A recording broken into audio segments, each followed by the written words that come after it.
President Donald Trump দ্বিতীয় মেয়াদে ক্ষমতা নেয়ার পর ১ লাখের বেশি ভিসা বাতিল করেছে যুক্তরাষ্ট্র।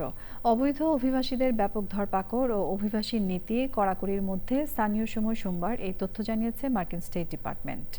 বিষয়টি নিয়ে আমিনা রহমান শুক্তির বিশ্লেষণ। উন্নত জীবনযাপনের হাতছানিতে বিশ্বের উন্নত দেশগুলোর তালিকায় অন্যতম যুক্তরাষ্ট্র।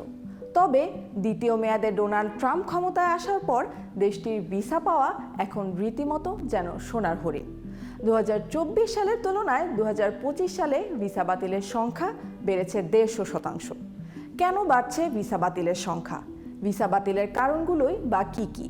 গত বছরের জানুয়ারিতে প্রেসিডেন্ট হিসেবে শপথ নিয়েই অভিবাসীদের উপর সবচেয়ে বড় আঘাত হানলেন ডোনাল্ড ট্রাম্প। অভিবাসী নিয়ন্ত্রণের জন্য পাশ করলেন বিভিন্ন আইন, এমনকি এক চুল পরিমাণও ছাড় না দেওয়ার নির্দেশ দিয়ে দিলেন প্রশাসনকে। ক্ষমতায় এসে এখন পর্যন্ত ১ লাখের বেশি ভিসা বাতিল করেছে ট্রাম্প প্রশাসন।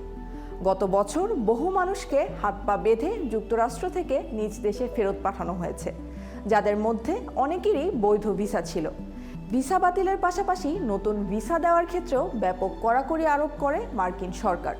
ভিসা না দেওয়ার তালিকায় রয়েছে প্রায় ৮,০০০ স্টুডেন্ট ভিসা এবং ২,৫০০ বিশেষায়িত ভিসা।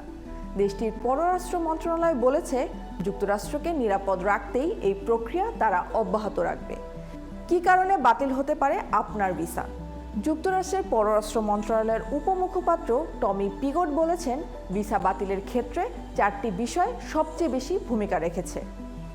ভিসার মেয়াদ শেষ হওয়ার পরও যুক্তরাষ্ট্রে অবস্থান করা, মদ্যপ অবস্থায় গাড়ি চালানো, সহিংসতা ও চুরি।